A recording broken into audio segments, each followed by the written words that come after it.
Welcome to the family here on Purple Mafia. I am your host, Paladino Joey, or Joey Awajan. Purple Mafia is available on all of your favorite podcasting apps. I thank each and every one of you once and always for downloading and listening to the show. It is a great pleasure to be back on board with you once again today, as we're about to dive into probably the most exciting free agent frenzy, the binge free agency. The most exciting free agent frenzy in Minnesota Vikings history, at least during the time of Purple Mafia.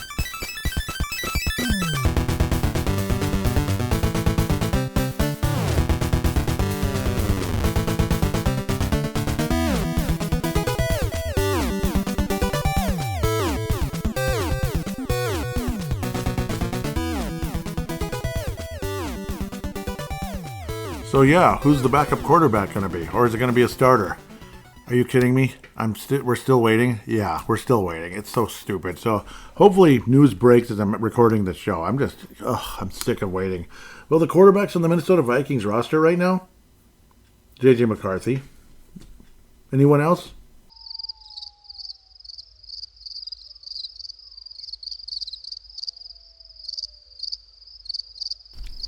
That would be a no. Not even Brett Ripien, but I'm guessing the Vikings are going to bring him back. Oh, Bones Highland is suiting up for the Timberwolves for the first time. Good for him. But unfortunately in a blowout game. Beating the Utah Jazz, though. That's what's flashing on the screen in the background. And yes, as I'm recording this, I will be monitoring very closely just in case news finally does break. The news broke last night. Minnesota Vikings have another running back. So that was kind of exciting. But speaking of running backs, that was the first free agent move the Vikings did in this offseason, if I can backtrack a bit. That was Mr. Jones. Mr. Jones. Yeah, or Mrs. Jones. No, this is Mr. Jones. Aaron Jones was re-signed right about at the opening of that tampering period, as they call it. 2 years, $20 million. So, okay, I'm happy to have Aaron Jones back. He's not necessarily my favorite choice, but you know what I mean. But as things would eventually come together over the course of time, I feel a heck of a lot better. Now, we'll get to it. But obviously, we'll get to it in a minute. I almost thought I'd just open up with the whole conversation. But unfortunately, my guy, Cam Akers, very unlikely to be returning at this point unless he wants to be the third running back. As you probably heard last night in the news, Jordan Mason acquired from the San Francisco 49ers, so kind of jumping way ahead since we're in the running back stable. Traded for the a sixth round pick in 2026, but also coming back to Minnesota as the 187th pick this year. The Minnesota Vikings will also be shipping the 160th pick to the San Francisco 49ers. So it's like a pick swap, basically trading down, and Jordan Mason coming to Minnesota. So it's basically a fifth and a sixth. So yes, a fifth and a sixth for another sixth, I believe. Like a late sixth, I believe, is where 187th is. So it is what it is. And then, of course, the sixth next year. So, yes, a total a fifth this year, a sixth next year, and getting a sixth back as well. And Jordan Mason coming to Minnesota, which made me feel pretty darn good. A contract was signed, was it an average of about, I guess $7 million is guaranteed. Looks like the hit is... It's kind of interesting, the numbers. Yeah, so only $350 this year? Am I looking at this correctly? Only 3.5 this year and then 7 next year, and then unrestricted free agent. I do believe 7 of it is guaranteed as well, or guaranteed, as they might say. Mr. Aaron Jones, yeah, so I guess it's 4.8 this year, so it's the cap hit. The Vikings, so the cap hit is 4.8. Again, thanks to Sport Track here. The cap hit is 4.8, but it's like an AAV. You see that probably coming his direction of $10 million. Though, of course, the guaranteed, that kind of all depends as well. But the cap hit next year is 12.8. Otherwise, if the Vikings cut him, I believe, what would be the dead hit on that one? So we'll probably worry about that more in the next season. J.J. McCarthy becomes a free agent in 2029. So that's the good news there. At the end of the day, Minnesota Vikings also trade away Mr. Brandon Ingram for a 6th-round pick to the Tennessee Titans. So that's another departure. See, this is showing Brett Ripien is here. So I've been kind of confused back and forth. And I think he is. Yeah, Brett Ripien should be with Minnesota at about $1 million. So third-string quarterback, more than likely. I don't think the Vikings enter the season with a quarterback that's never played it down, and another one that's barely played it down. I think that'd be kind of weird. Again, could it possibly be Aaron Rodgers, and that's what's kind of holding things up? Talk is it Aaron Rodgers holding things up about signing with the Steelers or the Pittsburgh Steelers or the New York Giants, or the Minnesota Vikings screwing around about giving him a clear answer, like, no, we're going to go in a different direction. Other free agents available and such, which the Vikings could be looking at. We'll get back to that in a momento. We'll get to the free agent signings for now, and then get to the more current Minnesota Vikings situation, and eventually the draft, that type of thing. This might be a 2-segment show. I think that's probably a good way to do it. Probably. Yep. And if you're curious, I did release a Mysterious Adventures episode last night, talking about AI. So yes, the kind of the frightening possibilities with AI, artificial intelligence. It can be kind of scary. So if you're curious, check it out. If you're not interested, that's totally fine. We're here to talk Minnesota Vikings football at the moment. Oh boy. Well, let's get the list going. So Aaron Jones is finally we signed somebody. I remember thinking, okay, yeah, it's Aaron Jones. There's your news. Okay, and now we know that Sam Darnold's not coming back. Former Vikings quarterback. It was just right away. Former Vikings quarterback. ESPN sources. Adam Schefter, of course. Schefter. I think I called him Scheffler on some cases. My bad. Sam Darnold reached an agreement today on a 3-year 100. I think it's actually 100.5, not 110. That might have been a typo on my part.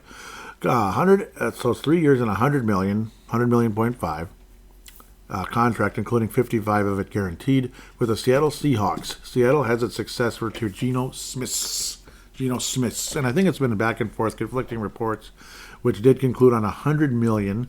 So an AAV of about 33 going to Sam Darnold, and people like Phil Mackey locally are saying that's a hell of a deal. Because of what Sam Darnold did. And yes, I think it is a pretty good deal for the Seattle Seahawks. And it's kind of funny and interesting how once again, a Minnesota Viking going to Seattle, that would be, it's crazy. I mean, let's just count a few of them right here. Warren Moon, many years ago. John Randall. Okay, now I'm already blanking. What the heck? Warren Moon, John Randall, Nate Burleson. Why is my brain stopping? I feel so frustrated right now. Percy Harvin. That's at least 4 right there. Those are major names, at the very least, that went to, like a lot of people called it like Vikings South, Vikings Northeast, because that's pretty much how that is. Obviously, yeah, major names. Warren Moon, John Randall. I like that, like Warren Moon was there in the 90s, at the end of the 90s. I believe he finally stopped playing in 99 or something. I can't believe Warren Moon lasted that long. He was in Seattle for a while and actually did pretty well. Terry Allen didn't go there. I'm thinking of somebody else. Jared Allen went to the Carolina Panthers. We got Hutchinson from Seattle. It was kind of like a poison pill contract, and then Seattle did the same thing back. But Hutchinson for Nate Burleson, as good as Nate Burleson was, Hutchinson was a phenomenal guard, Hall of Fame level guard. And really helped here. Hopefully we got a Hall of Fame level guard in free agency. We just might. We just might have got one. We'll see how that all turns out, as long as he can stay healthy.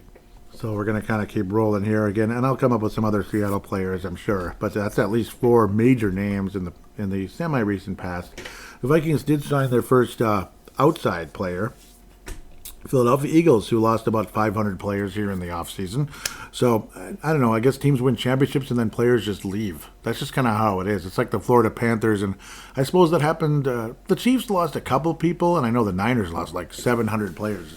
The Eagles lost 500, and the Niners lost about 700, including our future running back, at least from, I think he could be a starter.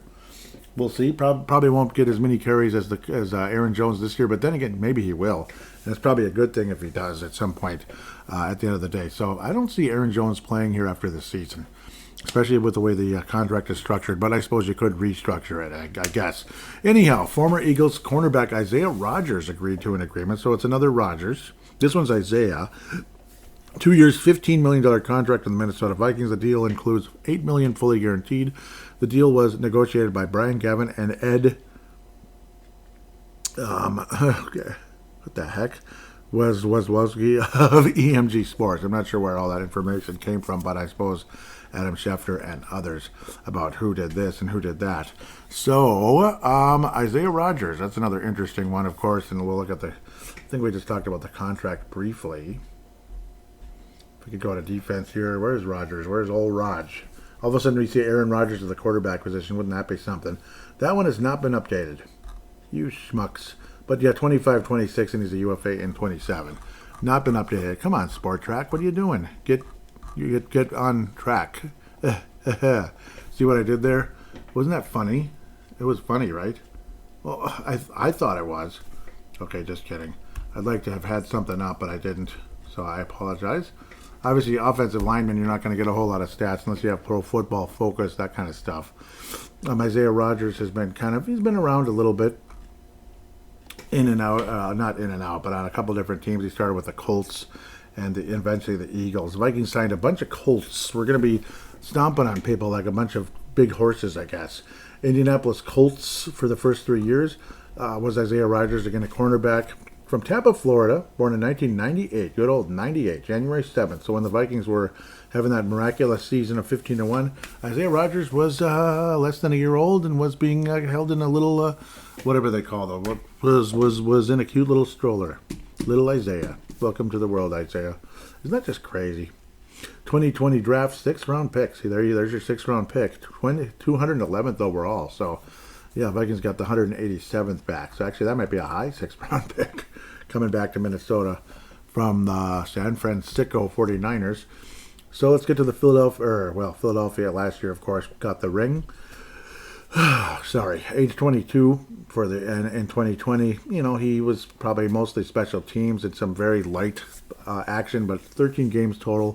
2017, again, kind of generally the theme with Isaiah Rodgers is he is a rotational cornerback. He's not like a main guy, so he might be a nickel, a dime back, that type of thing, or just, in and out kind of type of thing. So more of a nickel, dime back type of guy at this stage of his career, or at this that's kind of what it's been.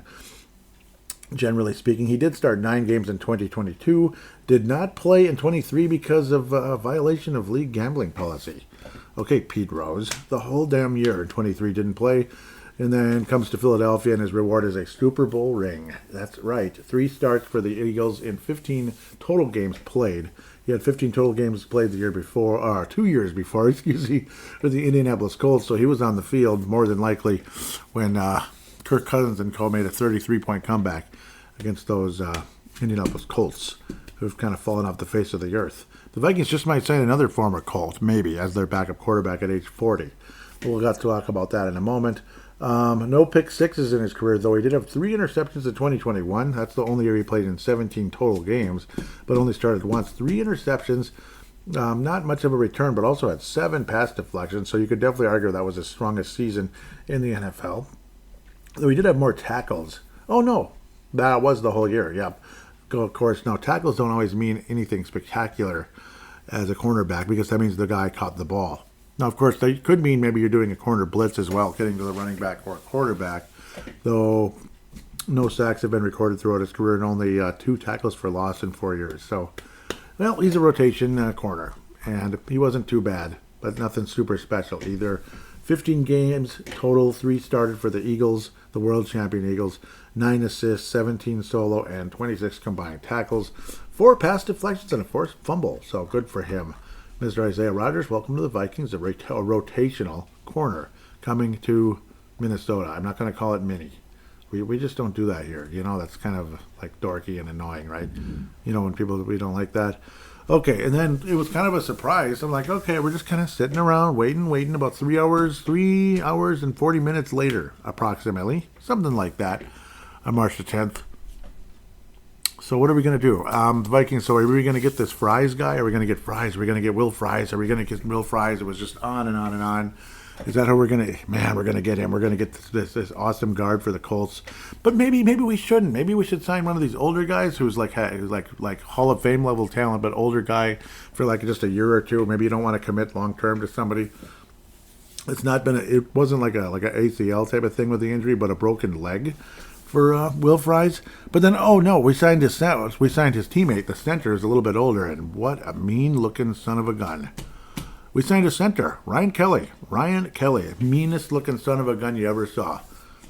You wouldn't want to meet up with him in a dark alley because he will beat the living tar out of you. Oh yeah, looks a heck of a lot meaner than Garrett Bradbury, who apparently is up for a possible trade or release. So Garrett Bradbury will not return to the Minnesota Vikings. There were some projections that Garrett Bradbury was going to be moved to right guard, and Will Fries will be at left, whereas a healthy Christian Darrisaw with Will Fries. Woo-wee! So obviously I'm jumping ahead about this other Indianapolis Colts offensive lineman that did sign with Minnesota. Ryan Kelly, though, has reached an agreement with the Minnesota Vikings, 2 years, $18 million per Jay Fowler and Schefter. Fowler and Schefter coming to Minnesota. Ryan Kelly, well, 5.6 and then 12 something next year. So basically just 12 million next year. Slightly, well, 67,500. I'll take the 67,500, Ryan. You willing? Especially if it's tax-free. Can I please, Ryan, please? You got 12 million. Can you give me the 67? Come on, Ryan, please. Then then just don't beat me.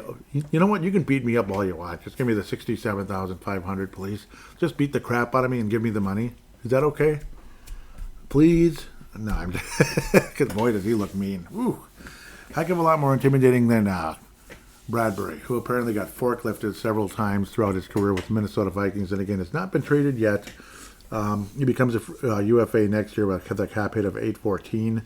Apparently, the Vikings could save $3 million off the cap if he is cut, and a trade, of course, depending on what the deal is, how much money the Vikings would retrain if he's traded. Odds are he will not be traded, though somehow the Vikings were able to trade Ed Ingram. I hope I didn't call him Brandon Ingram. He's an NBA player for the New Orleans Pelicans, excuse me. I hope I didn't say Brandon Ingram. Ed Ingram traded for a 6th-round pick to the Tennessee Titans. But Garrett Bradbury, not going to happen at this moment. He apparently in like pass rush, he's like what? He's one of the worst pass rush protecting centers in the NFL. Ryan Kelly's like 9th, like 9th. Yeah, so that's pretty good. He's 32 years old. It's only a 2-year deal, but he's a mean son of a gun. He's one of the better centers in the NFL. Ryan Kelly also has been hurt a bit, unfortunately, so there is a bit of that to worry about. But Garrett Bradbury's not exactly Mr. Perfectly healthy all the time either. So it is what it is. I mean, these guys, trenches are important for so many reasons, and these guys, are constantly crashing into each other. Any type of weird stuff can happen, like what happened to poor Christian Darrisaw last year, somebody rolling up on you the wrong way. You don't even want to think about it, but terrible things can happen sometimes. Will Fries had a broken leg last year. Will Fries signs with the Minnesota Vikings, and I celebrated with a medium fry. I'm not even kidding. I often get like a medium fry on Tuesday nights. It's just I'm kind of a creature of habit, if you didn't notice. If you listen to Video Game Flashback, you're going to find out just how much of a creature of habit I can be. Like, it's March. I'm playing Final Fantasy Adventure. It's January. I might be playing Zelda or, I don't even know, Chrono Trigger or something. It's December. I'm probably going to be playing Lufia and the Fortress of Doom. I'm a creature of habit. Oh, yeah. Super Bowl week. Super Mario 2. Creature of habit. Yep. So, yes, I get fries, medium fries oftentimes, and it was a perfect timing for that to happen. But, where's Will Fries? Okay, that was much later in the day. Yeah. Well, because obviously it's still Monday at the time, I believe it would have been. Yeah, because Tuesday was Will Fries in the morning. First, the Minnesota Vikings re-signed Brian Murphy. So, 3 years, $66 million. $22 million AAV. Damn, $22 million? Brian Murphy's a nice cornerback, and he's young, and he's got a good future, but $22 million per. That's a lot of money. But a lot of us are happy to have him back. Byron Murphy. Did I call him Brian or Byron? So I guess they're showing like his old contract and then his new one. So it starts as 5.6 and then goes to 19.5 and 21.6. So I can imagine restructuring. NFL contracts are freaking weird. They're weird. Whereas you have Jonathan Grenard is 22.3, 22.3, 22.3. It's weird, man. Weird. Harrison Phillips is over, well, it's almost 10, and then it's just above 9 next year. So NFL contracts are all over the place. But you notice how they're backloaded, and then you can screw around and kick the can down the road to stay within the cap. So it looks like the Vikings are spending like $40 billion, and we're already over the cap. But we're not over the cap because the way we've maneuvered things here. Josh Metellus is only making 6.5, which is interesting, and Dallas Turner's on a rookie contract. Theo Jackson actually was signed before anybody else, before even the tampering period started, because he's our free agent. 2.1, he's 27 years of age. Theo Jackson, will at minimum be a rotational safety. Could be a starter, but I think he's rotational. He's like the third safety. 2.1, 2.5, and 4.7, respectively, for the next 3 years. Devere Thomas was also signed recently from the Tampa Bay Bucks. 29 years of age, a special teams ace. 1-year contract, $2 million. Interesting how Byron Murphy's contract is backloaded to the point it is. And wow, I don't even know how this stuff works half the time, but they figure it out somehow. It's complicated stuff. I mean, you can really maneuver things in this in the NFL when it comes to contract structures. It is weird. It's absolutely weird. Vikings also signed Bubba Bolden. I guess it's like, okay, who now? Yeah, Bubba Bolden. So he's kind of like a training camp invitee type. So best of luck to him, of course. Eric Wilson is also signed, but there's no information as to money there. But Bolden, I don't think there's any type of guarantee there that he's going to be on the roster. But yeah, he's like a 27-year-old, like undrafted type of guy. So, or 25, excuse me. But the Byron Murphy contract, yeah, it's a lot of money. Now, of course, that's $22 million per, generally speaking. I'm not sure if the cash is coming directly to him in those exact years, but probably. But then the contract, the cap hit type of stuff is thrown all over the place, and that's the NFL for you. Like only like 5.6 this year and like 19 next year, and then, yeah, it's really weird. But that's kind of how they do it. I don't get it, but I do get it. And then there's like the backload void type of stuff afterward, which makes things even more confusing.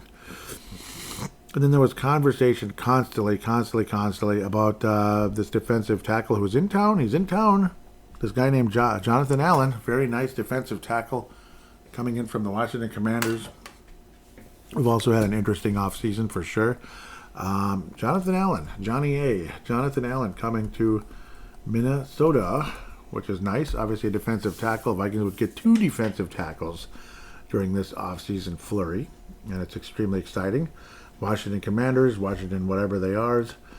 He's 30 years of age, born in 1995. Like people born in 95 are now like older veteran type guys. It's freaking weird. I remember when 95 was like a little baby. Man, 17th overall pick in 2017. Wow. People drafted in 2017 are 30 years old already. Just like Garrett Bradbury's like turning 30. He was drafted in 2018, after the Vikings made that run and got crushed by the Eagles for their first Super Bowl championship. 30 years of age is Johnny A. Dang. Defensive tackle. Kind of like a 3 technique. Kind of can do a bit of both. Definitely gets his share of sacks. In fact, he had 9 of them in 21. His entire career has been with the Washington Commander Redskins football team. All over the place.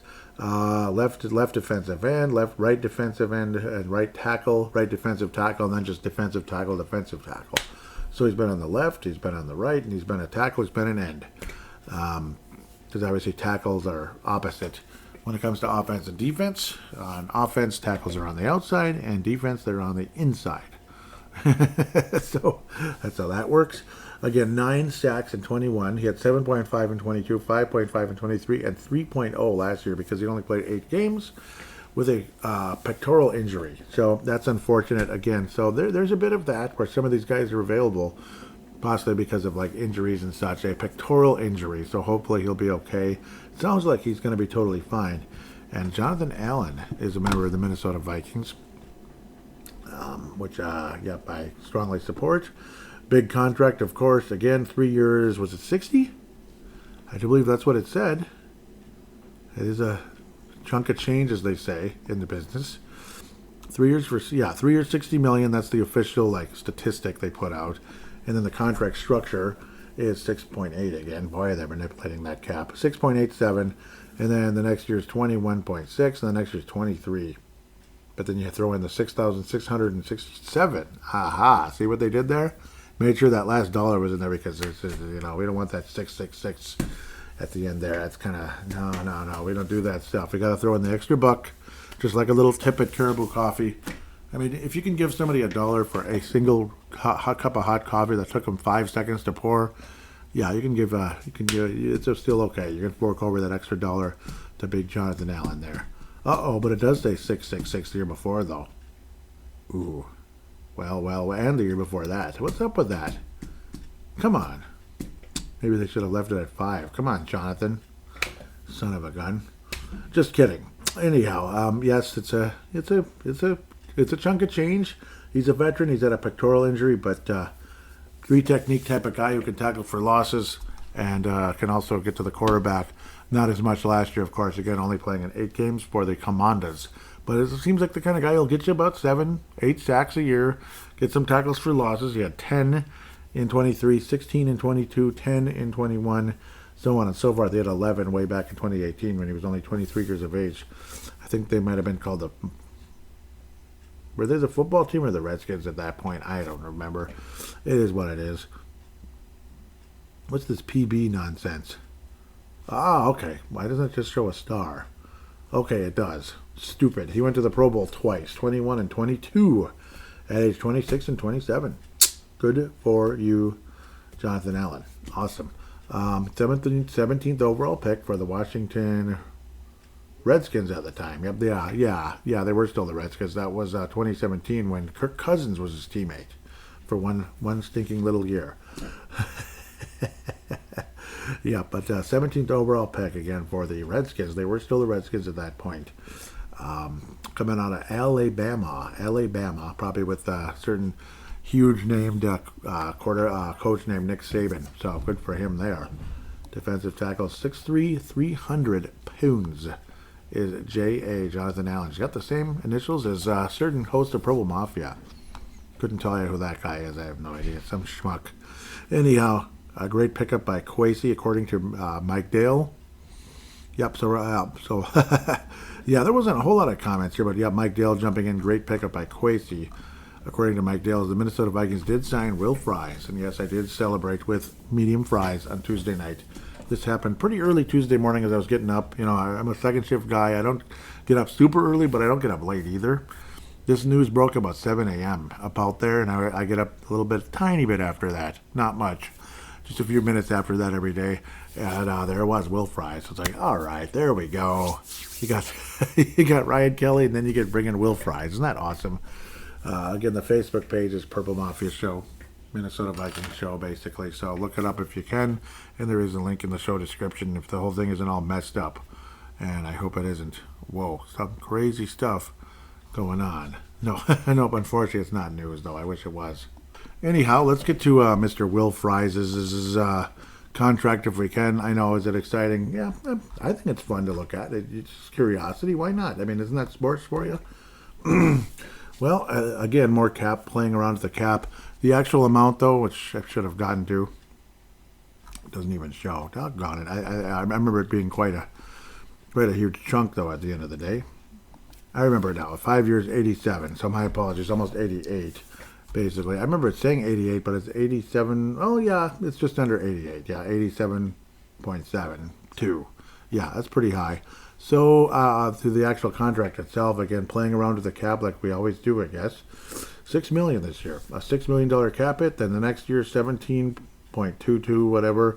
The next year, 21.5. The next year, 21.5. And the next year, 21.5. So, we'll see what happens with that. 5 years, $88 million for a guy by the name of Will Fries coming to Minnesota. Again, had a broken leg the year before. Kind of a freak accident, unfortunately, for Will Fries, but welcome to Minnesota. He's a New York native, apparently. Is it Staten Island, New York? So maybe kind of similar to Mike Tights a little bit, but not Long Island. It was Staten Island. A little different, but similar. You know, would you like fries of that or not? You know, would you just get going here? Come on, would you get going already? Come on, let's go. Come on, Will. You know, Will Fry. Would you like fries? Well, I think we got the large fry in this one, a very large fry right here, with Will Fries coming to Minnesota.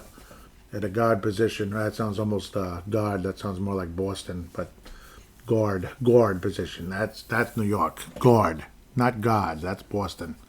Guard position coming to Minnesota. Will Fries, welcome.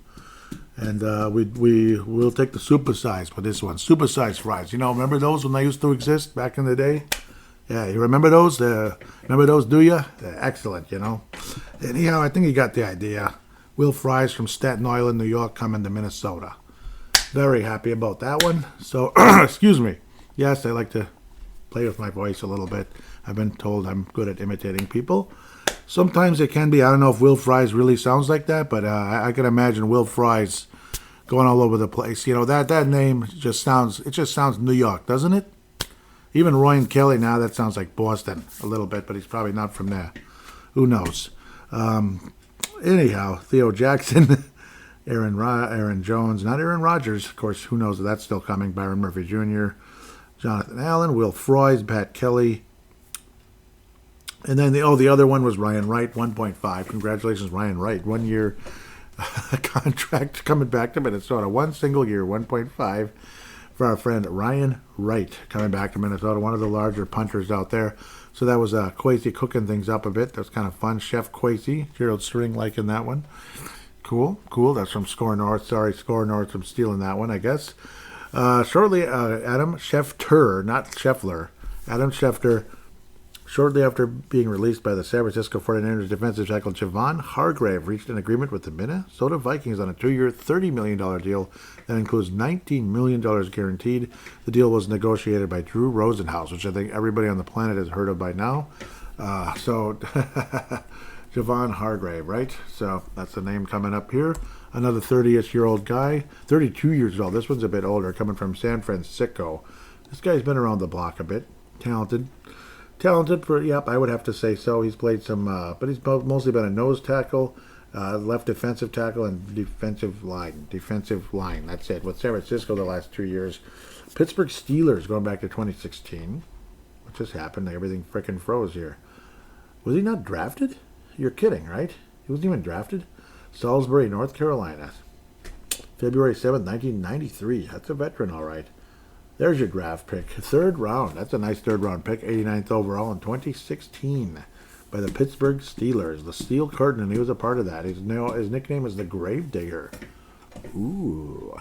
We got the Gravedigger coming to Minnesota. Career high in sacks with the Philadelphia Eagles in 2022. 11. So again, another pass rushing kind of defensive tackle who can kind of do a bit of both. Played only 3 games last year with injuries, of course. Unfortunately for the San Francisco 49ers. Started all 3 of them, got 1 sack. Unfortunately with the injury. So that's kind of a bit of a bugger, or a bit of a sticky wicket, or whatever you want to call it. Bit of a bugger, I'd have to say. Damn it. So gotta look at that a little bit just out of curiosity.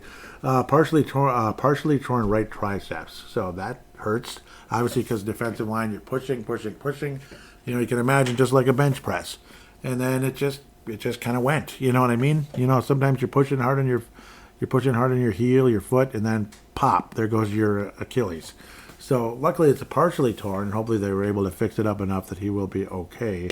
Unfortunately, again, it's a big loss. Yes, like Kyle Shanahan said way back early in the season, because that kind of stuff takes forever to heal. So only 3 games into the season, that's going back to September. You know, it's a long time ago. Yeah, torn right triceps. I remember Charles Barkley had that just playing basketball years ago, and he was out for eternity. Again, former Pittsburgh Steeler had to, you know, again, he's had some pass rushes, tackles for losses. He had 10 tackles for loss the same year that he also had 11 sacks. But, of course, that can all be relative there. 8 tackles for loss and 7 sacks with the 49ers. You always wonder if those are together or if they're separate. 18 quarterback hits in 2021 for Philadelphia. So he spent a lot of time in Pennsylvania, Pittsburgh, and then Philly, respectively. A couple of Pro Bowls as well. 21 with the Philadelphia Eagles and 23 with the San Francisco 49ers, who almost won the Super Bowl. Frickin', Javon, I wish you could have pulled down that son of a biscuit Patrick Mahomes a couple times during that overtime period. Just imagine if we could have pulled him down. But whereas the Eagles, they absolutely pulled Patrick Mahomes down so many times, and you just knew. Like this time, those SOBs aren't going to catch up and win. It's over this time. San Francisco would have been more, satisfying seeing them win a Super Bowl again instead of the Eagles. But let me tell you, I was extremely happy to see the Eagles, win that game. I'm not going to say anything about what I'm looking at right now, but I was very happy when the Eagles won the game. That's all you need to know. That's all I need to know. He's worn number 79 with Pittsburgh, 93 with the Eagles, 97 with the Eagles, and 98 with the San Francisco 49ers, North Rowan, North Carolina. is where this young guy, where this man is from. Well, that's where I went to high school, Salisbury, North Carolina, overall. But definitely one of the more respected defensive linemen out there. Defensive tackles, defensive line. Don't see him as a defensive end, more as a tackle, which is totally fine. You already got Jonathan Grenard, guys like that, so who can do some serious pass rushing. And he's built like a defensive tackle. He's 6'2", 305. Like defensive end, you're talking 6'6", 6'5", that kind of stuff, 6'7". So he is a defensive tackle, but one who can be a bit of a he can be a nose tackle, and he can get some pass rush action going on as well. So nice to have you, Javon Hargrave. Hopefully this grave digger can keep digging some graves again. But of course, again, he did not. Why was he? Yeah. He did play against the. He did play in the Super Bowl, but they lost. Damn it! Last year it was just a absolutely disappointing lost season for the San Francisco 49ers, and that's probably one of the reasons why they lost a lot of players in the offseason. Either they wanted to leave, or they just kind of said, "Okay, we're going to go in a different direction." So Hargrave was actually released, like they said, multiple times here. Thank you, Adam Schefter, many times over for all the releases. Another thing that's been going on, sources, Falcons will move forward with Kirk Cousins as quarterback.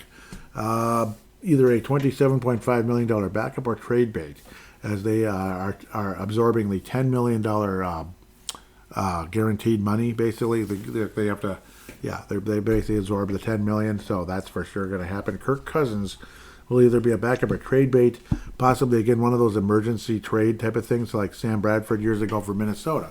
Because you never know if there's going to be some kind of freak injury. You just don't know to like a starting quarterback. Like Teddy Bridgewater, nobody on the planet expected that to happen when he was out there doing exercises and his knee just went whatever direction it did. I mean, I'm imagining like a horseshoe-shaped looking thing, and the whole team just walking away with tears in their eyes and throwing their helmets. That's basically what the what was described on that fateful day back in August 2016. So, I mean, the reasons why you make emergency trades for a Kirk Cousins type of a guy. So that's probably what it is, like a reserve possible trade bait type of thing coming forward.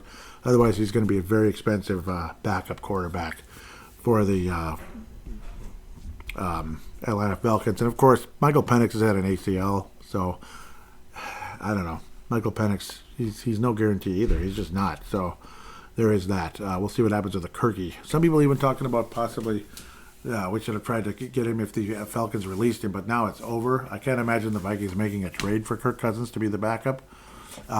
Would be interesting. I don't think the Vikings are looking at Kirk Cousins as a potential backup, but wouldn't that be interesting? As they're saying maybe he'd be willing to be to nurture J.J. McCarthy, but I wouldn't put too much. I wouldn't invest too much in that. I in that possibility happening. You know, I don't know. Yeah. Interesting. Anyhow, we'll move on. Sorry, I got distracted by some text here.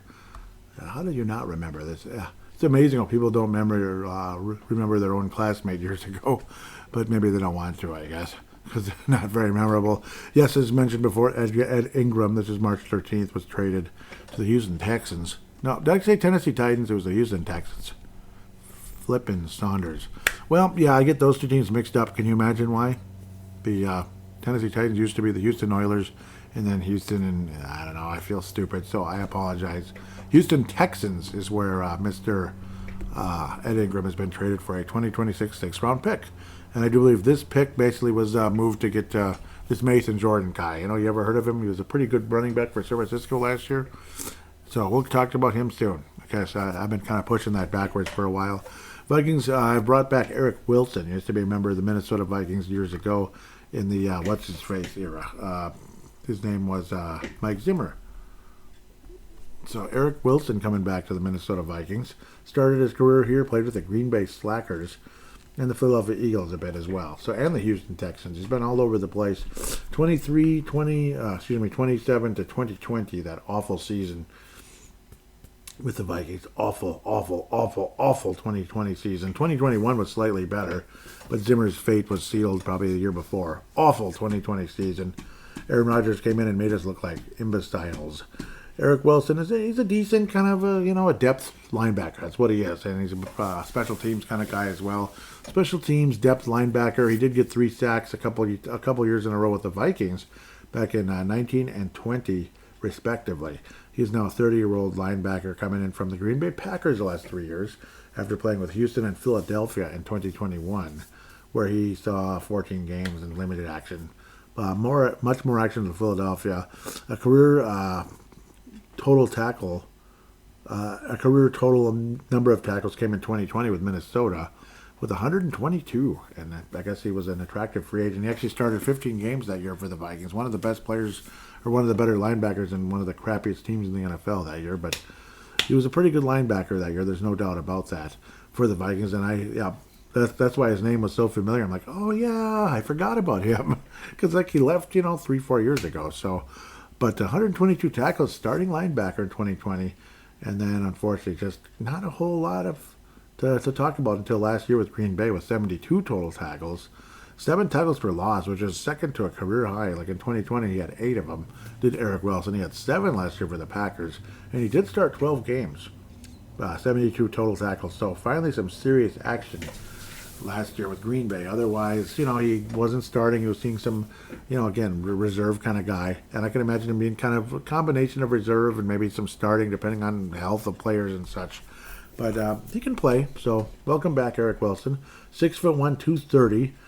Redford, Michigan, September 26, 1994. 30 years of age, sorry. Where's his draft? Was he undrafted? I guess he was. Huh. I guess he was. Yep, in Pro Football Rumors, that's where that was. Yeah, and Rappaport and all them. I guess he was undrafted. I guess. I'm looking at that. The weird stuff. But yeah, he was undrafted coming from Cincinnati. Okay, Cincinnati College, though, not the Bearcats, not the Cincinnati Bengals. As the Vikings did have lots of Cincinnati Bengals players over the years, especially at the linebacker position during the Mike Zimmer era. But this guy was not from the Bengals, but from the college. So who knows? Maybe that kind of intrigued him as well because it's the same city. So anyhow, next, here it is. So after getting frustrated and waiting, come on, let's go. I'm sick of waiting. Like, are we going to sign this quarterback or that quarterback? Is it going to be freaking Aaron Rodgers? Are we going to be weird and sign him to, what's he asking for, $33 million a year? You're in your 40s. $33 million a year? He's not Tom Brady. He's not. He's not Tom Brady. At the time, a 40-year-old Tom Brady, he still might win the Super Bowl. He proved that with Tampa. So keep making fun of him and saying Patrick Mahomes is the GOAT. I don't know yet, guys. You just let that play out first before you keep jumping on that. But luckily, a lot of my listeners are a little better about that. But we're also a little bit on the older side. We've been around longer, but not all of us. I'm older. You're older. Some of you are not. Okay, so there it was. The trade I talked about earlier. All of a sudden, it's like Jordan Mason to Minnesota. Wow. 2026 6th-round pick. That's the Ed Ingram pick, apparently. Ed Ingram piece from the Texans. So there you go. And then you bring in this Jordan Mason. I mean, wow, Jordan Mason? He played extremely well for the San Francisco 49ers in the stead of Christian McCaffrey. And, wow. Felt like $1 million here. Undrafted running back for the San Francisco 49ers.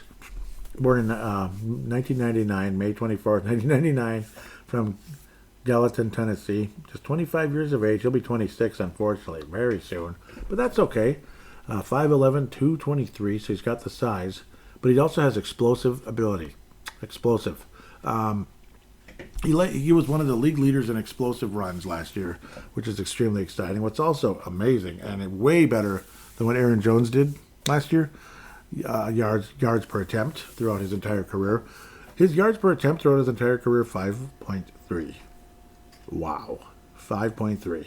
That is sick in a good way. 6 as a rookie, but he only had a couple. But then a 55-yard long, a 26-yard long, and 24. But still still amassed 5.2 yards a carry. Last year in 12 games, he started 6 of them, 789 yards, 3 touchdowns. Not the sexiest number of touchdowns necessarily, but 5.2 yards per attempt again. Yards per carry, yards per attempt. Jordan Mason could be a starting running back in this league, and I remember being like really excited about him, possibly picking him up in fantasy. I forget if I did or didn't. I can't remember what happened. I can't remember, or like I just missed out, like damn it, that type of thing. I think it was one of those type of deals. But then Christian McCaffrey, of course, eventually came back, but it was kind of a lost season for the 49ers in general. Receiving numbers aren't all that great, just be honest with that, but we'll see. He had 11 catches for 91 yards. This is Jordan Mason. Again, 12 games total, 6 starting. And again, he did get hurt during the course of last year as well, unfortunately. So there was that. I mean, San Francisco was just a freaking cesspool of injuries last year. Beyond depressing. I mean, it was just depressing. And, geez, and to think how close they came to winning the Super Bowl. It just breaks your heart in a lot of ways. It does. Go ahead and laugh, but it breaks your heart a little bit. They came awfully close. 5 first downs receiving, so a little bit of Chester Taylor, but that's not that much, unfortunately. 31 first downs running, though, again, last year. Pretty good. And again, like, what was he, like 9th in the league in explosive carries, so that's pretty awesome. 9th in the league, like the entire NFL. Yeah, that's pretty exciting. So there's a bit of that. A lot of statistics, like, I don't even know if they're analytics. They're kind of analytic type of numbers, but still extremely promising with Jordan Mason. Again, particularly in the fact that he can explode, despite the fact he's kind of, he's like a bigger guy. 223, I mean, that's not huge, but it's big. He's big, he's strong. 5'11", 223. Extremely good in the red zone, and that's been extremely exciting. Like, you look at his career numbers, it's kind of like a season. 236 rushes, 1,253 yards, 7 touchdowns. Again, the total touchdown number is a little bit disappointing, a little misleading, you could say, but still pretty exciting. It's so that's like if you imagine him as like a total season, 236 rushes, just imagining. But you put a lot of his numbers next to Aaron Jones, and Jordan Mason appears to be the better player. It's actually really interesting when you think about that. So it is, and I think at this stage of their careers, I think he is the better player. I think if it's me, I want to see significant yardage. Yeah, 255 rushes for Aaron Jones last year, which is a career high. 1,138 yards and only 5 touchdowns. It seemed like eternity for Aaron Jones to finally even get any touchdowns last year. Remember, the first scoring touchdown by a Vikings running back last year was Cam Akers. Yeah. Who, we traded for after a number of games. And Cam Akers scored a touchdown on us, a receiving touchdown with the Houston Texans in the game. We blew the living crap out of the Texans. And Cam Akers was able to receive the touchdown. So it's kind of funny, It is kind of funny. Aaron Jones' yards per attempt, 4.5. I mean, that's decent. But then you see 5.2, 5.3 with Mason throughout his career. That's pretty damn good. Jones' career, 4.9. That's good because he had really good numbers at his first 4 years at Green Bay. And even in 22, 5.3. But then you could just see things slowing down, 4.6 and 29. And you can see that's probably one of the reasons why they might have considered moving on. Also, the fact that Aaron Jones missed 6 games for the Packers as well that year. And then he became a free agent and came to Minnesota because of that magical age of 30. So I think Jordan Mason could be a starting running back in this league.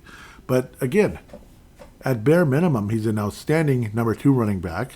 And unfortunately, that probably means Cam Akers isn't coming back unless he's very much willing to be a third running back. And, of course, maybe who knows if somebody gets hurt, we trade for Cam Akers through the 3rd year in a row, which would be really funny. Otherwise, I'm not against one bit, not even one iota against the Vikings drafting a running back in this draft. Doesn't mean it has to be in the first round, but, in the later rounds, what do the Vikings have, like 4 picks this year only? That's kind of sucky, but maybe the Vikings acquire some picks along the way. Would have been nice if we could have traded Garrett Bradbury.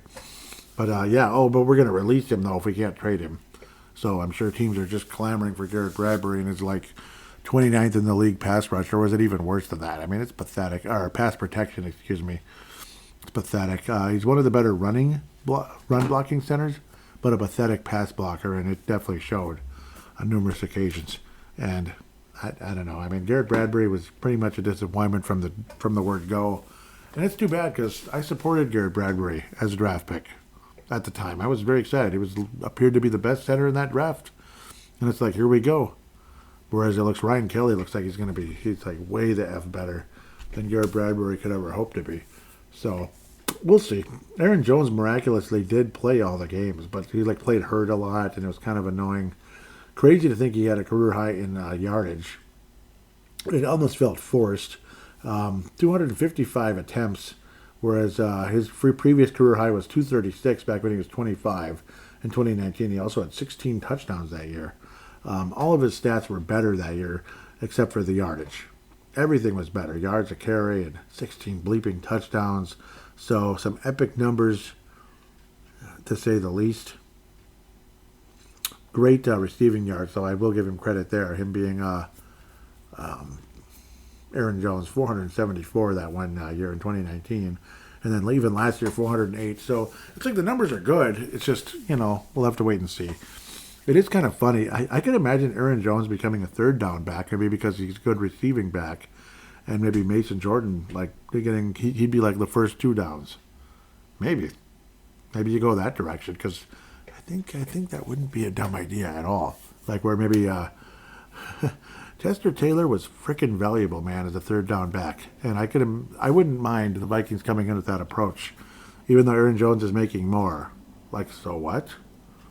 It's not like Mason Jordan's making nothing. He's making decent money. And if one guy is more explosive on the first 2 downs, and you could have this other guy as a good receiving back to be your Chester Taylor to get those key first downs at times, that could be an intelligent move. It could be a very intelligent move if the Vikings go that way, and I'd consider that. Maybe as the year progresses, we'll have to wait and see. I'm sure Aaron Jones is going to get the majority of the carries at the beginning of the year. But as the year progresses, and Mason Jordan clearly shows there's more of a explosivity to his game, but that Aaron Jones can be kind of that receiving third down type of guy to get those key first downs. Maybe it's 3rd and 4 or whatever, and he can make that catch and little move and get that first down. That'd be great. So I know he had a few of those last year in key moments, him being Aaron Jones. Whereas Mason Jordan, maybe he could be a little more exciting on the first 2 downs. So that's kind of my thought process there. Unfortunately, I guess that's kind of, that's it? Oh, is that it? Is that all the Vikings did? Yeah, that's all the Vikings did. They didn't do jack. Yeah, they didn't do nothing. It's like the longest first segment in terms of free agency talk I have ever had on this show. 52 minutes. 52 minutes. And now we're going to give an ode to Paul Flatley. The 1963 Rookie of the Year. Former Minnesota Vikings wide receiver born in 1941, passed away today. Paul Flatley played in the 1960s, of course. 1963 Rookie of the Year. We will honor Paul Flatley right here and right now with a moment of silence.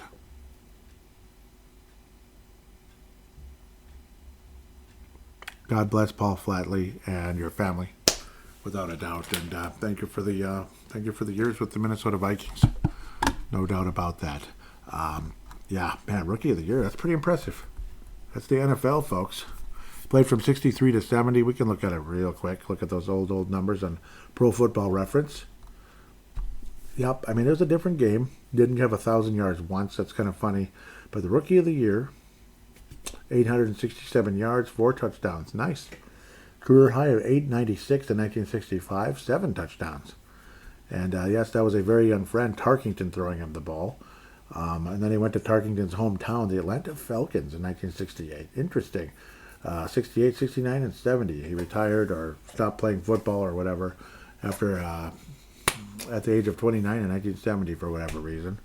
So I'm not sure I know the story there, if he got hurt or what, but he played all the games. Maybe he just didn't want to play anymore or something. I don't know. But back then, it was not as much of a passing league. He never did amass 1,000 yards in a season, but he did have 834 in his second last year, which is pretty impressive to say the least. What's an LE?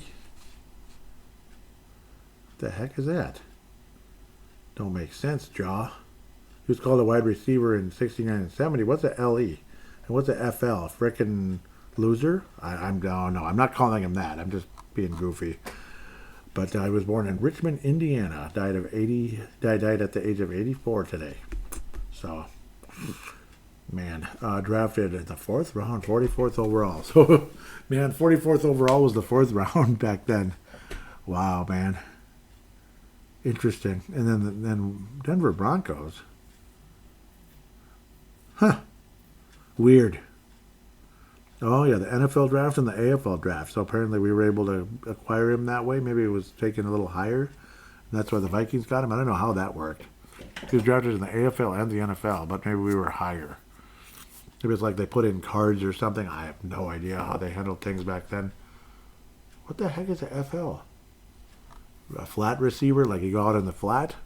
But I'm not sure. Paul Flatley did wear number 85 for the Vikings and the Falcons.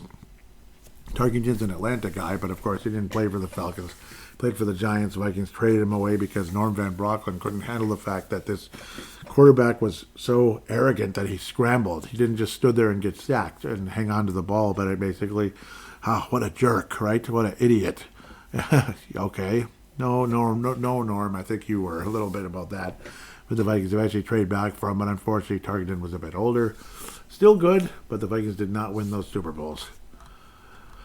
Not one of them. Yep. Sucks. Absolutely sucks. So one Pro Bowl for Flatley. So he was Rookie of the Year in 3 different, the Associated Press, the SN, and UPI.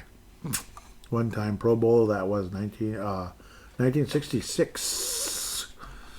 Yeah. Okay. Well, yep. The Vikings are a very, very old franchise.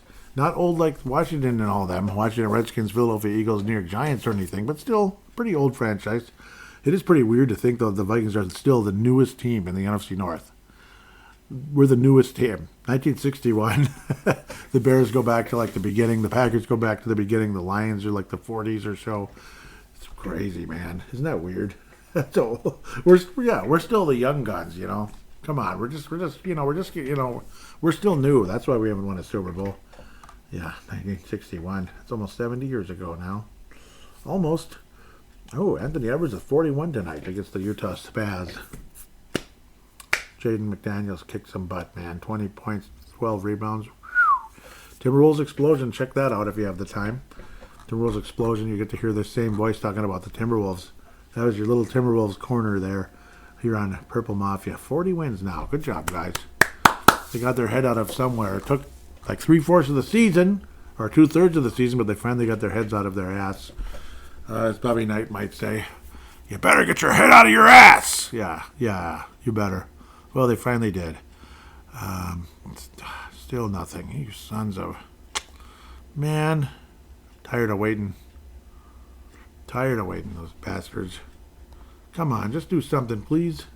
Anyhow, I guess we can jump into looking at the at the mock draft a bit. The next show, I'm not sure what I'm going to do, depending on how big the news is and who the Vikings sign at the quarterback position.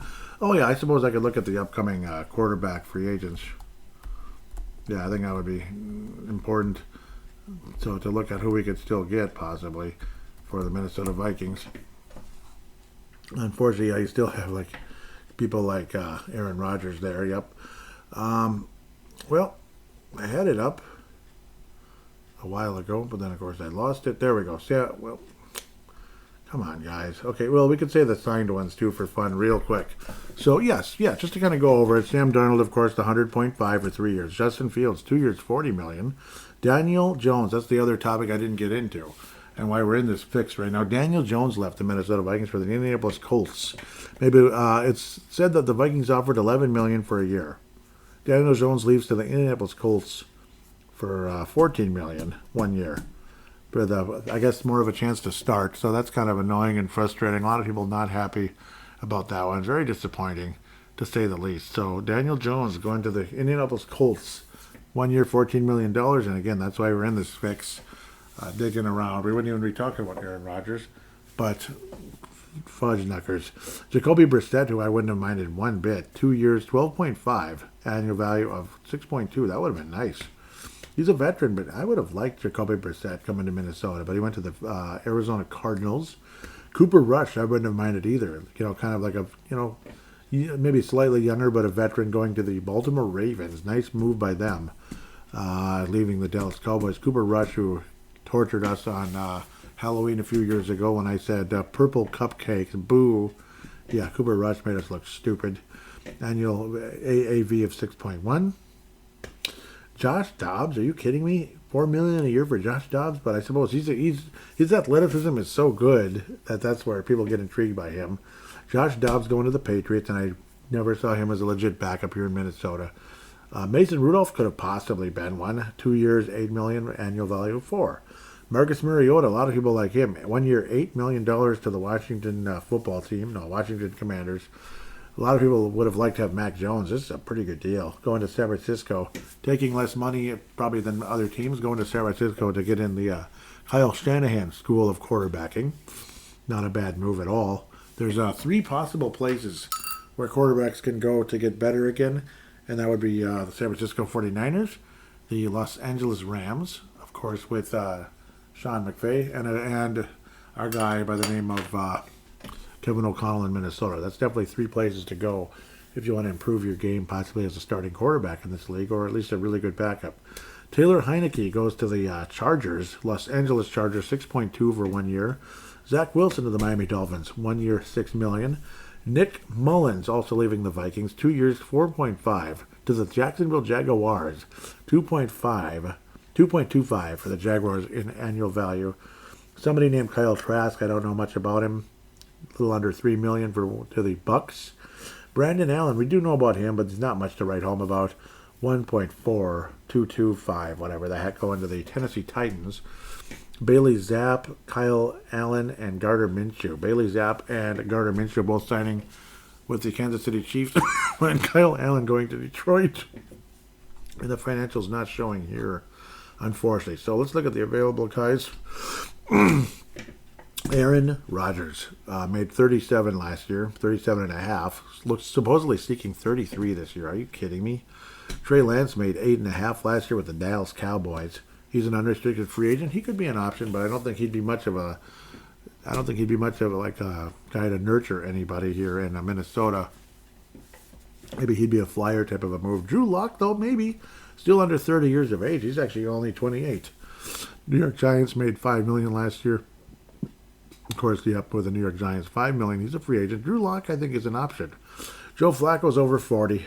Vikings beat the crap out of him last year with the Colts. He was not having a whole lot of fun last year at all. As a member of the Colts with in U.S. Bank Stadium, he got pounded a bit.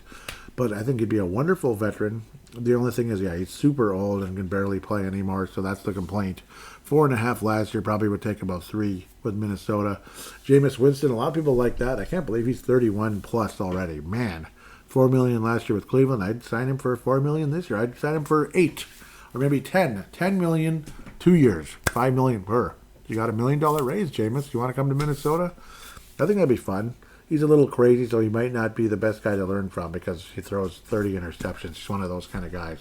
Carson Wentz, who's was a guy who was once thought of as a unbelievable prospect. Now he's 32 and he's got a Super Bowl ring, yeah, but being hurt or whatever, and watching Nick Foles carry the Eagles to a Super Bowl title in a surprise fashion, made a 3.325 last year with the Chiefs.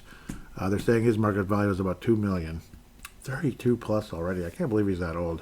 Case Keenum, wouldn't that be weird to bring him back? 37 years of age. Might not be the dumbest move of all time. I don't think it'd be the brightest either. Made a 3.125 with his hometown Houston Texans.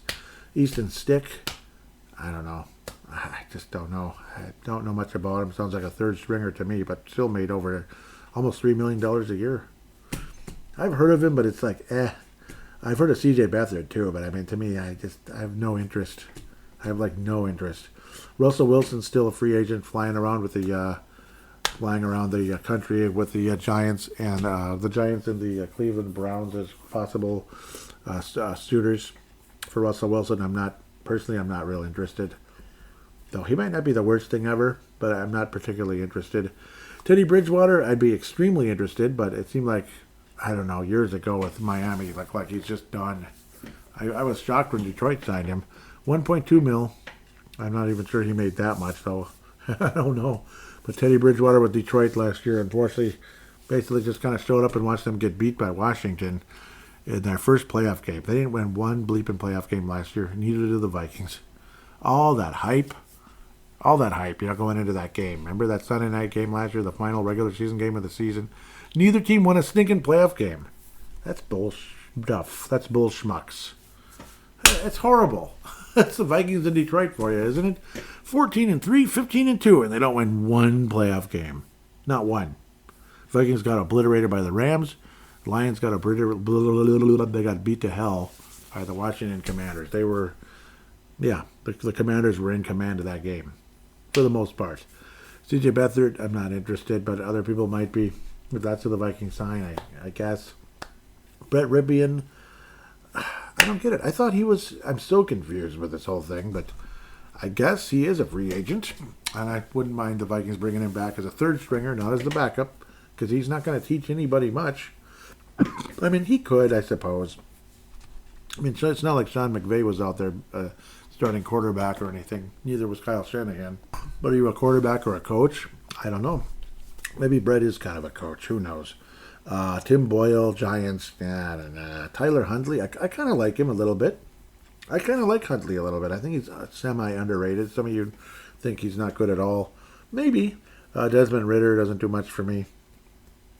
I don't really want to touch the Raiders. I mean, that is a disease. Of course, again, what led to Sam Darnold going to the Seattle Seahawks was that the Seattle Seahawks traded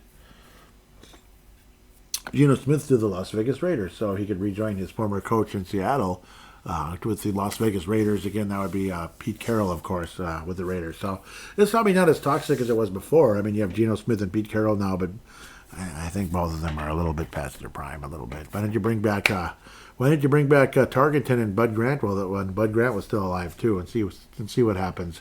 Okay, just kidding. It's not quite that old, but you know what I mean. It's a little weird. I know I'm being way too sarcastic here when it comes to that.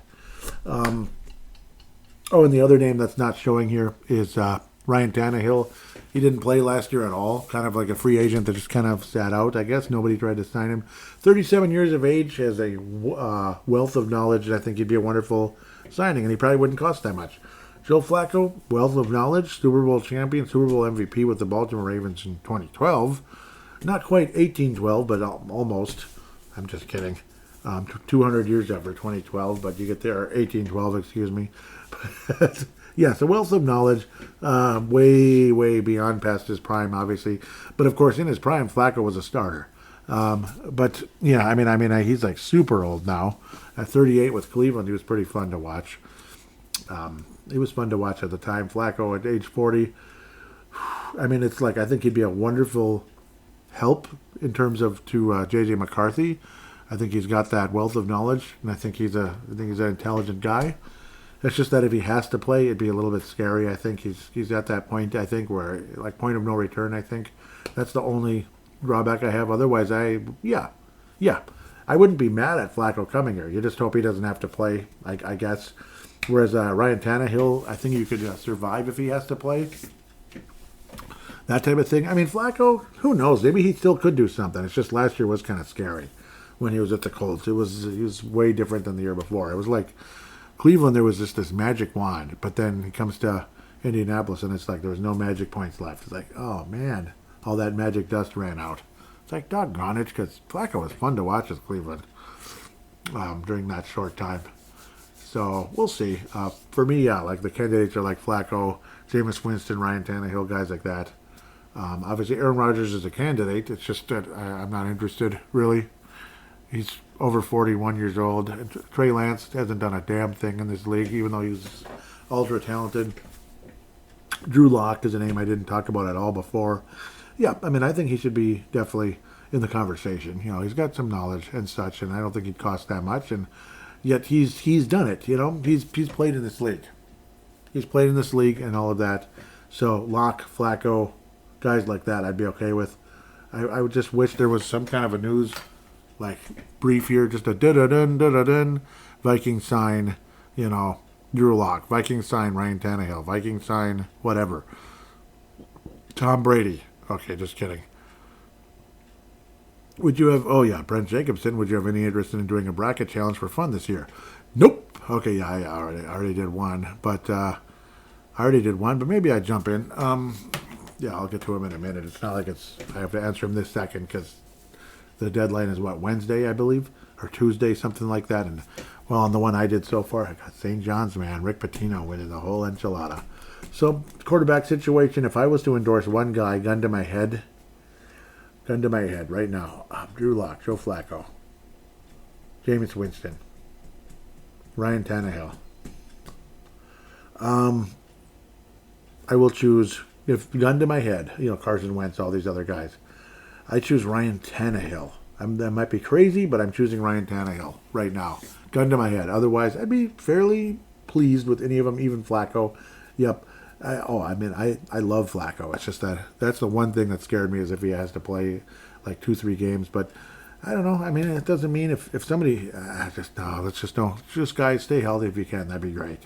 That'd be great. I choose Ryan Tannehill at the moment. That's what I'm going to go with. If I have to pick one guy, like gun to my head, Aaron Rodgers, I just say no. With that, I'm going to take a quick break and come back for fan interaction, which should all be on Twitter now because I did read Mike Dale's comment about the nice pickup with Will Fries.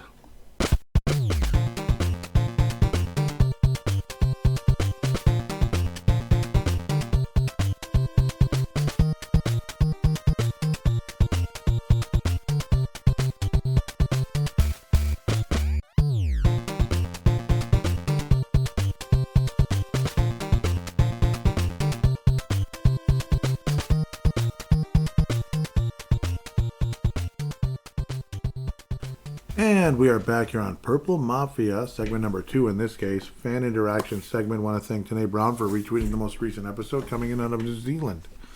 Tanae Brown coming in out of New Zealand. Okay, yep, so let's just keep moving. Sorry, there's just a bunch of notifications here. What did I post? NFL story of the what's his name? Aaron Jones signing, not Rodgers. Pete LaFlamme retweeted the Vikings signed Ryan Kelly. Yep, that was awesome. And there he is. Dave Hickey out of Iowa says it's about time. That's what we were talking about. Yes, I was saying yes, please. This person named Cam said J.J. McCarthy is about to lead the Vikings to their first ever Super Bowl. I said yes, please. Dave Hickey says it's about time. Let's all pray to God he stays healthy. Yes, amen. I agree 1,000,000% there. Yep, and then Gerald String says, did I mention we need some guards? Oh, yep, and that just triggered a memory. Right here, right now. Yes, Gerald String called in, and we're going to play it right now. Hey, Joey, Gerald out of South Dakota here. Gotta apologize. I had a State of the Club year-end review call-in done, and I did it on a day when it was kind of windy in my truck, and it's kind of noisy. I was going to try to redo one, and then I never got it done. And so anyway, now I'm just going to do a short one, and ours was similar, but I guess my annual disappointment from a team aspect is always, the rebuilding since 1960 Minnesota Vikings. We still don't have a Super Bowl trophy on the shelf yet. It's hard to imagine as a fan that we'll ever get that accomplished, but you never know. And we got a young quarterback on the roster that's got a championship pedigree, so we can only hope. You never know. Hopefully, we can get it done someday. But the biggest disappointment from a team aspect was, kind of obvious, the 14-3 season and just the way it ended. Wasn't the team that we had watched all season long, and then just to watch the Redskins going and light up the Lions, it was just like, I don't know, yeah, maybe we weren't as good as we thought, and so that's kind of how it ended, I guess, from a player standpoint. My biggest disappointment kind of goes back to the old dreaded. Did I mention we needed some guards? Just that whole front interior of our offensive line. And even Garrett Bradbury. I mean, he's to me an okay player, but I don't think he's an elite player. And maybe if he had better guards around him, things would be different. But we do okay, and then we get into these elite games, and we just get so much pressure up the middle, and it's been that way for so long. And so yeah, you kind of know how I'd want to go in the draft, and we just. And even Kevin O'Connell even mentioned it in his post game. I think after that last Rams loss, that like we got to get something done there. So anyway, yeah, the my biggest surprise, yep, was Sam Darnold. Um, I wasn't surprised that he did well. I was just surprised that he did as well as he did. I kind of figured he'd do a little better than he had done with the at least with the Panthers and the Jets. But anyway, to do as well as he did, yeah, that was a huge surprise. And hopefully he gets a big contract. Hopefully it's not Minnesota, I guess. Kind of hoping we go with the rookie and stick to that rookie contract and build around him with some younger talent. And so there's that. So anyway, I went a little bit different on my MVP. I actually had Blake Cashman, so I was kind of surprised that there was no votes for him. And Andrew Van Ginkel was my runner-up. So I love Andrew Van Ginkel and Harry the Hitman. Those are my two favorite players. But Blake Cashman, when he was out those two games that we lost, we were missing something in the defense, and he's the quarterback of that crew. And I was just honestly, that was just my MVP, and I think he's kind of our unsung hero. And I guess that's just my opinion. And I thought that was a great pickup last offseason. So anyway, yeah, Joey, looking forward to your post game or postseason podcast and the draft. And yeah, did I mention we needed some guards? Yeah, I can't even remember the last time we had like Pro Bowl caliber guards. You'd have to probably go back to 2008 when your podcast started. You'd have to tell me. I can't even remember. And it's just, to me, it's been lacking for so long, and hopefully that we get that addressed. We're in a good salary cap position now, so hopefully we get that done. So anyway, appreciate the shows, Joey. Skull Purple Mafia Nation. We'll talk to you all later.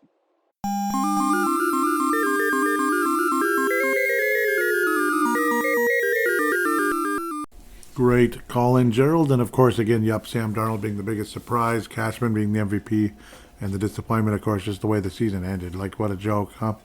Yeah, like they're such a good team. They look so promising. And then it's just like a totally different team. It's like Jekyll and Hyde.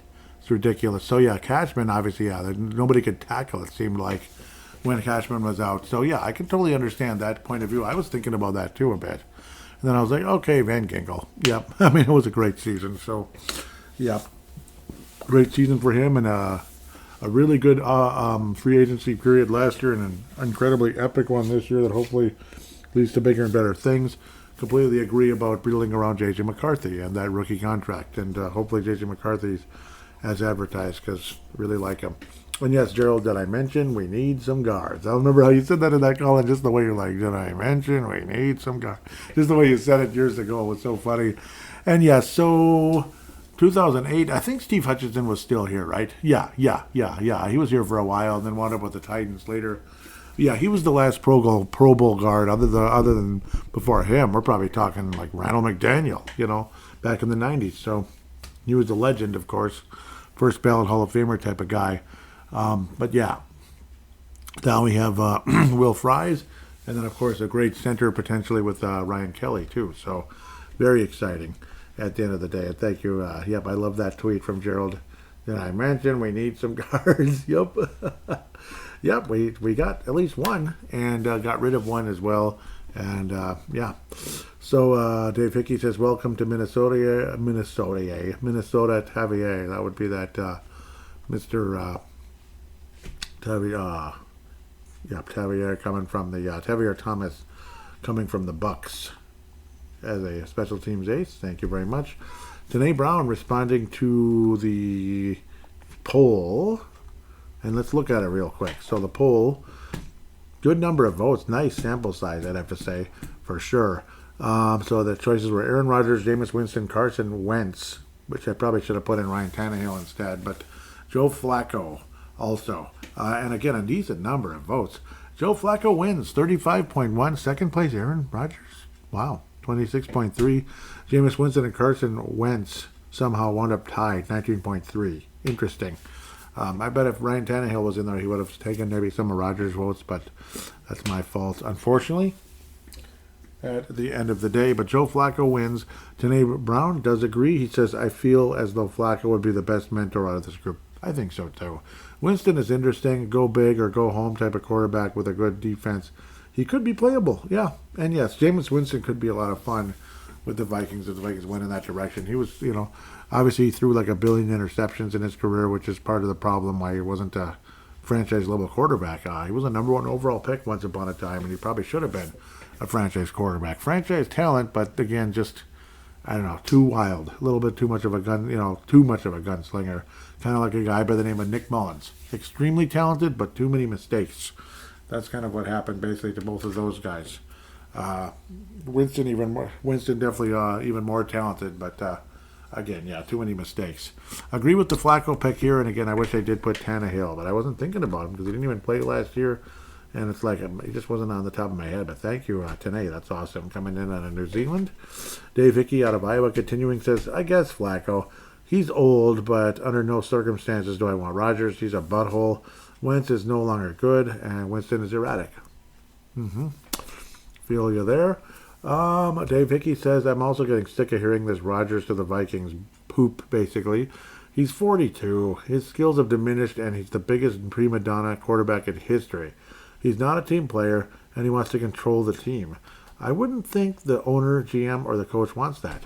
I agree, so I'm not sure what the hell's going on, honestly. I agree for the most part. I don't despise Rodgers as much as other people, necessarily, but I don't... I don't necessarily want the Vikings to make that move either, no. I don't see any real true benefit in doing it. I really don't. I don't see any true benefit in making that move.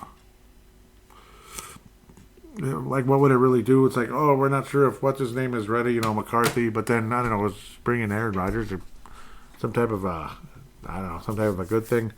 Dave Hickey says, love this. Let's see what was going on. Yep, the acquisition of Jordan Mason. Yep.